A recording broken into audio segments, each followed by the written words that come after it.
Hello and welcome to another edition of GNAT-TV's In-Depth series. I'm Andrew McKeever, the news director here at GNAT-TV's News Project, and it's a pleasure to have you with us today. Today's Thursday, March 28th, and it's also a pleasure to be joined here in the studio today by Matt Barlin, who is an expert in blockchain technology. Now, many of you have probably heard about blockchain and maybe have a sort of a semi-shaky understanding of what it means. You probably have heard of it in connection with the cryptocurrency Bitcoin, which is probably another confusing thing for many of us. It certainly is for me. But in the next half hour or so, we're going to learn a lot more about both those things. Let's get right into it. Matt, thanks an awful lot for making the time to be with us today. And I guess the obvious place to start is, in a nutshell, what is blockchain? It sounds like it's got a number of applications, but shed some light on it for us. Sure, I'd be happy to. Yeah, and the nutshell part is hard, but if we start with exactly the blockchain part before we go into all the different applications, we can almost think of the word blockchain. So there are blocks, and what we're talking about here are data, is data, and we don't have to think about large big data problems or anything like that. We can think of data as simply nothing more than, say, an entry, a row in a spreadsheet. If we kind of picture that you could have a spreadsheet that has a row of information, like who has an account with some money and another account that they are sending some money to, and picture that as a row. So that could be a block of information. Oh, okay. And then the way that it makes it a chain is, as people enter new information, that essentially shifts everything down on this spreadsheet that you have in your head. And so every so often, that block gets approved and is always part of this spreadsheet and is always moving down and always it never moves. So that's kind of just dictionary, two words put together. But what else is happening there's a few different things. And one of the things is that anybody can access this and have the ability to try to get that information entered into that spreadsheet. So if I wanted to add something to it, I could, and I just log in and I contribute something, or I added more information or data to the existing chain. You have the ability to get that information added. But there's a layer from you wanting to add that information, and that layer is pretty key to what makes blockchain work, and that is the idea that this information, this virtual spreadsheet, is decentralized, meaning that everyone has access to it. It isn't stored in one place. It's stored in every place of any person that is working on this blockchain. So they all have that information. And those people that are actually doing the work on the blockchain, essentially like verifying that computation and verifying that information that you just entered, they are the people that have to agree that what you entered is valid information and allowed to be put onto that chain. So if you and I were working on some project or another, and I said, okay, we ought to do this, or we ought to change the product or whatever it is we're working on to conform this way, that way, I'd put that in, and then you could come along later and say, well, yeah, that's okay, but this might be a better approach. It sounds like a collaborative kind of mechanism. Is that sort of right, or? No, because once that information is posted to be entered into the blockchain, once it's accepted by the nodes working on the blockchain, then that information is now part of the chain and is permanent. And that's one of the key features. One of the other key features is that once that's posted and accepted is timestamped, and it's considered immutable, meaning it can't be changed. Can't be changed, edited. Okay.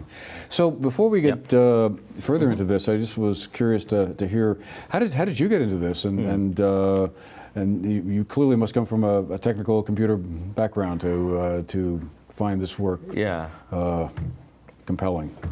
So my background is more on the engineering and analysis side. Okay. And so essentially my background is originally in naval architecture, designing ships. Really? And then, from there, then a master's in ocean systems management, so essentially systems engineering. So being able to take complex systems, study the interactions, be able to essentially model complex worlds, complex virtual worlds. From there, I actually was an educator for a while, and then went into essentially data analysis and engineering, and that's the path that brought me towards blockchain. There was a need for analysis of, there was all this data, and how do we actually use it, and how do we actually, develop ways to apply blockchain and use blockchain. So. Okay. Wow. Interesting. Yeah.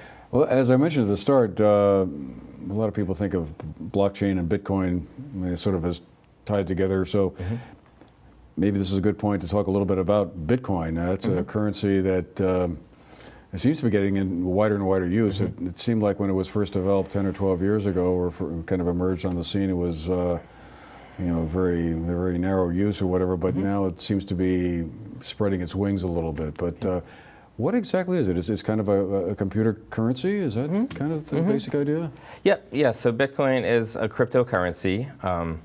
And so there are many cryptocurrencies out there now, but Bitcoin is the most widely known one. And cryptocurrency is one application of using a blockchain, and it's a pretty obvious one to use. So again, it fits well with that idea about that spreadsheet, and now that if you think of that spreadsheet being a ledger, something that an accountant writing in the books would do, we can kind of picture that same idea, except now all they're doing is tracking Bitcoin. So yeah, Bitcoin just had its 10th birthday a few months ago when it was started, and so basically a key feature of Bitcoin is that there's a no double spending feature, just like having the double books in a ledger, and really that's the application of that blockchain is transactional, meaning all it is tracking transactions, moving one Bitcoin or so you can buy and sell stuff on the web using it, I guess. Is that what it's used for? Because I guess the value also changes of it. The worth of a unit of Bitcoin isn't fixed and static, but it can go up and down just like the stock market. Exactly. Yeah, and obviously much more volatile than the stock market. So all you're doing is moving Bitcoin from your wallet to someone else's wallet. So it's not really on the web, it's on the blockchain. So but you can do it from, there are places where you can have your wallet on your phone and you could spend it just like more similar to, say, like an Apple Pay or a Samsung Pay application. Interesting. Yeah. Whoa, I tell you, we've come a long way. Do you want to get into the whole the good old days pseudo-anonymity part of Bitcoin? Well, we might. I guess one thought I had, be interested to hear about, with blockchain is a lot of concern about like computer security and stuff these days. It seems like privacy issues and that sort of thing. Yeah. Is blockchain like sort of this sort of bulletproof kind of form of doing things online, or does it have its own potential security flaws, seeming like every other software program does? Good question. So there are known aspects in terms of the security of blockchain. So What I mean by that is one of the key features is something called the consensus protocol. So what that means for security, and now what we're really talking about is like the ability to change information. So the Bitcoin blockchain uses a consensus protocol called the Byzantine fault tolerance, essentially meaning that if you have all the nodes agreeing on something, the way that you could get them the only way you could get them to change information would be if you convince more than half of those nodes that this information needs to be changed. So that would be some sort of like attack. That's called an attack, like where you could, in this theoretical attack, you would convince more than half of those nodes to change that information. So that would be a way to essentially, like, you could say, like, take a bunch of people's Bitcoin if you somehow gather control of more than half those nodes. But because each one of those nodes is supposed to be decentralized, so independent, somewhat independent from any other node, and they also are acting in their own self-interest. They're earning Bitcoin by working on this blockchain, for their own self-interest. So it wouldn't make sense for them to attack themselves. I wondered if about the security, because I gather one of the virtues of a blockchain is that it's a transparent kind of technology. Anybody can go back and see where the trail has come from. And I just wondered if that raised some security questions or concerns. Yep. So there are public blockchains, and then there are permissioned private blockchains. In public blockchains, all the information is available, meaning whatever data transaction you want to see, you can see it, and anybody can see it. If I know the address of your wallet, I can look up and very easily see how much you have and see what other wallet addresses you sent money to and received money to. One of the key things with the Bitcoin wallets, and there's another blockchain called Ethereum, is they have this concept called pseudonymous, meaning that I know that wallet address, but I don't necessarily know that it's your name attached to that wallet. Okay. But you could still, but the information is public. That information is, the information about that wallet is public, just not the information of who owns that wallet. Oh, I see. And there isn't a way right now, there isn't a name attached to a wallet. So even though, hey, that's my wallet, like the only thing tying you to that wallet is that you happen to know the key to that wallet. Right. Okay. But your name is not attached to that wallet. Well, the obvious thought that comes to mind is like, sort of what are some of the, commercial applications of this? We talked about it in connection with the Bitcoin and stuff, but I think one of the things that prompted our interest in this was the Vermont Department of Financial Regulation, state agency, announced back in January that they were going to be using blockchain as a way to kind of keep track of transactions and ledgers. And I know the captive insurance business here in Vermont, which is kind of a fairly large industry for our state, is going to be using it. So, clearly, now that a government agency is involved with it, it may well be. I guess it's a pilot program at the moment, but could well, be incorporated into more governmental departments. So, is that an example of what we might be seeing more of in the coming years? Yes, I do think it is. What those applications are taking advantage of is the idea that you can essentially have a marketplace economy built on a blockchain because of those properties that we've talked about being decentralized and having immutable and timestamps. And that lends itself into a cryptocurrency, and a cryptocurrency could be nothing. It could be a state, some sort of state-sponsored token, some sort of currency, and so that's where you can have something obvious like that captive insurance market, where you essentially have a a number of users and a need to have currency flow within that system, and you can essentially wall it off, and that is ripe as an application for blockchain. Now, is that something that really only larger businesses and industries would be using? I'm trying to think. Would sort of a person who runs a small business, here in this area, would this be a tool that they would want to be using, looking ahead for record keeping or financial transactions, or what might would it scale down to kind of the ordinary folks level? I think there's a few things there. To answer that question specifically, there will be a point later on when that would become an option. When you're talking, when you mentioned about a large business, that's where they, kind of going back to what you mentioned before about something within a state, then we can really talk about where kind of large businesses within a state that have the largest tax bill to a state.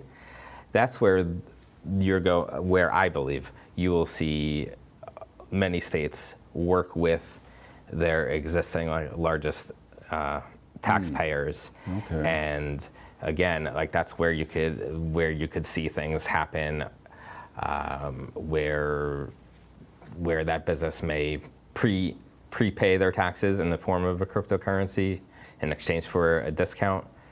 Really in exchange for that cryptocurrency that they could go and sell essentially as like a prepaid tax bill, and then they could sell that for discounts later on.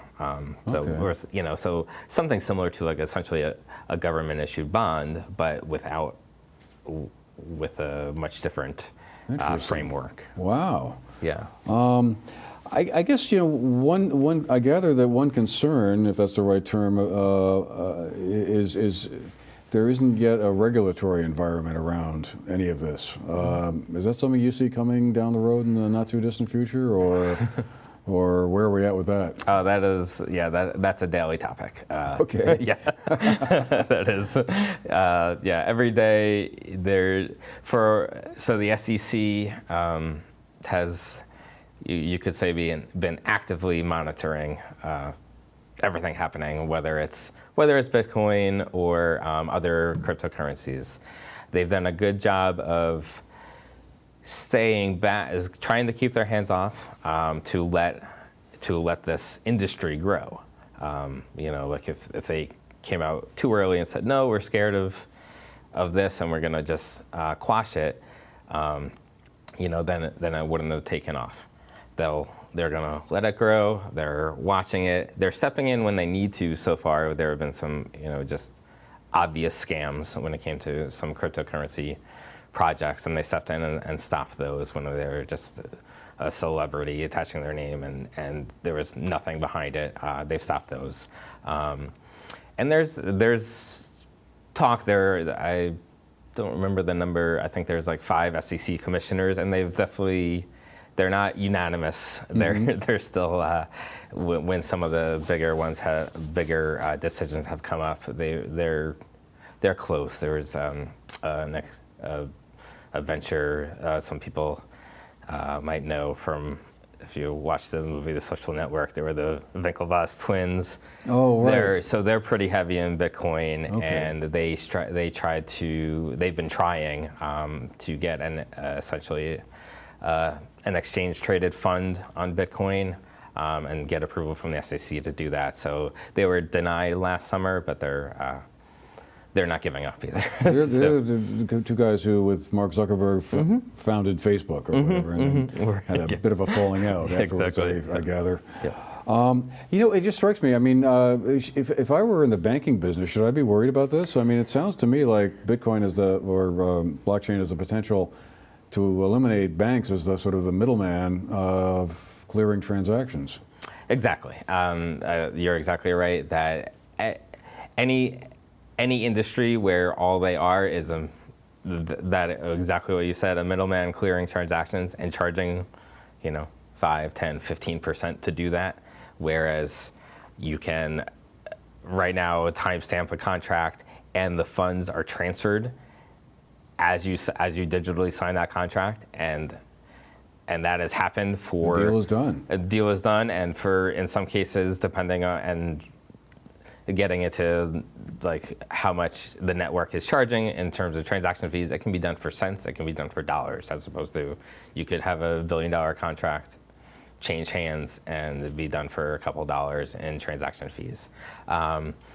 You're right that the banks are obviously worried, which is why you see JP Morgan has come out I think about 2 months ago with that they're wanting to launch their own cryptocurrency, which is essentially pretty similar to the old idea of banknotes when banks used to try issue their own currency, and then the U.S. government said, "Hey, let's not do this," and kept them from doing it. Well, they're basically doing it again to try to get ahead of the curve. Right. So, Wow, interesting. I was wondering, I just finished reading a book about artificial intelligence, and I couldn't help but wonder, is there any tie-in between the two things? I mean, they don't really sound the same, but it's been fascinating to watch how artificial intelligence, algorithms that basically, can fly airplanes or do all kinds of things or driverless cars, I suppose, is the application that's kind of we're seeing coming out maybe soonest. Is there any connection there, or is that just sort of it's a parallel kind of thing? There are some. I think that's also a good point in terms of managing physical systems and responsive systems, something like driving a car.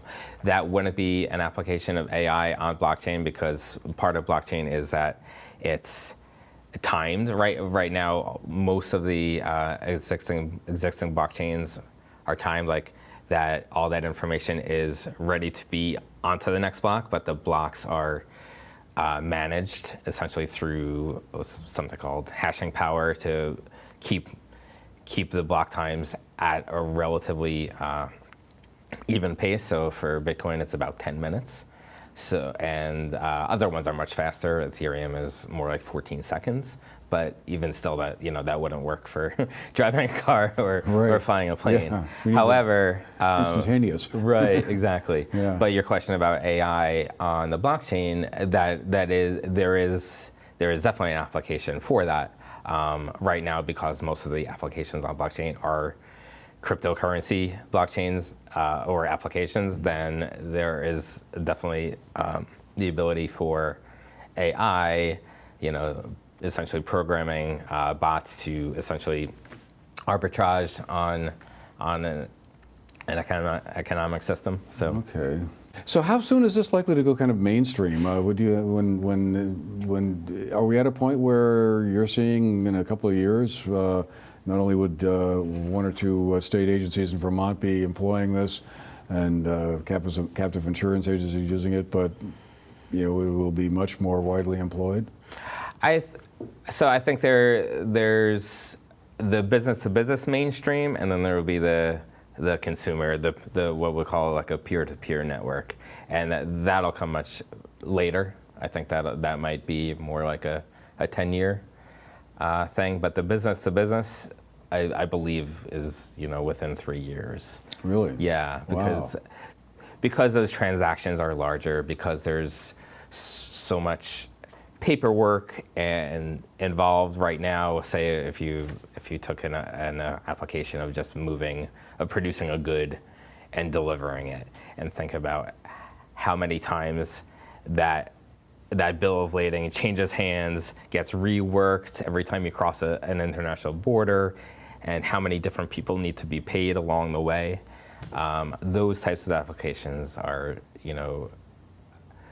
they're being pursued pretty heavily right now in like essentially those business-to-business blockchains, which are kind of, I haven't talked about it too much, but they're going to wind up first being in what's called a permissioned blockchain, where that data wouldn't be public for everybody to see, but it would still be a way to make all of those movements and all of that paperwork and every payment along that supply chain happen much faster, and just and a lot simpler. Not only faster and simpler, but with a lot less overhead. And so that's where I see those types of any of those business-to-business applications happening relatively within the next few years. IBM has been working on their blockchain pretty much for that application for a while. Yeah, so it's right around the corner, and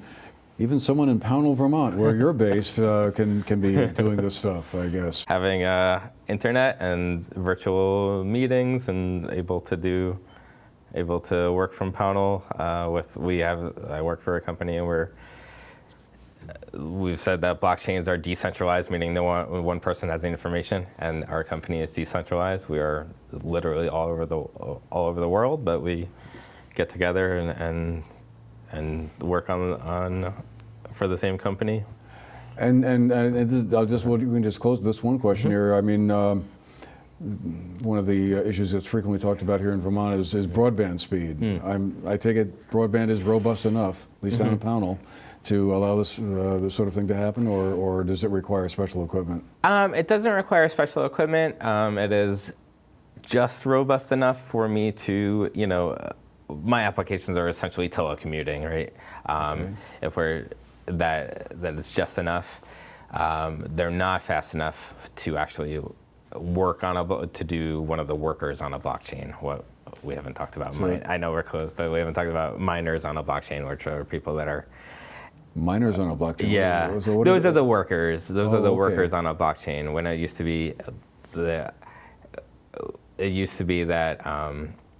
people would think of mining Bitcoin. What mining Bitcoin is really doing the work on the blockchain to do that verification. Yeah. And if you win the block, if you're the first one to essentially prove that block, you're rewarded with Bitcoin. Okay. And that's why you do it, essentially. Wow. So we wouldn't be fast enough to do that right now with our internet speeds. But how much more robust is it? Just sort of almost there, or is it really a significant upgrade needed? You got a few things besides being there. Then you also want this also gets into the whole idea about if you hear about like the Bitcoin network consuming a lot of electrical power. Then so you also need cheap electrical power. Right. So you want to be like close to some of the things you hear about are being close to usually the hydroelectric projects where you can get cheaper electricity. Yeah, I ran across that point in the course of preparing for this, and Bitcoin is a huge user of electricity, and there was some statistic I ran across where the amount of energy that goes into the amount of blockchain that's being used right now is more than 159 countries uses. I'm assuming the lowest 159 countries in the world, but that's like crazy. Right, it is. It was a known problem from day one of a blockchain, of the Bitcoin blockchain, was that it was not scalable. And so essentially from day two, people have been looking at ways to make it scalable. And so that's an active thread of work that many projects are working on, of how to make that more scalable and consume less energy, make it faster. Those are some of the work that people are doing right now on blockchain. Well, I guess we'll have to leave it there. Wow, that is fascinating stuff, and clearly just as complicated as I thought. But thank you, Matt, for unpacking a bit of it for us, and hope you folks have found it interesting, and we'll see you again the next time. And meanwhile, have a great day, and get on the Bitcoin. Thanks, Andrew. Thanks an awful lot for being with us. We'll see you next time.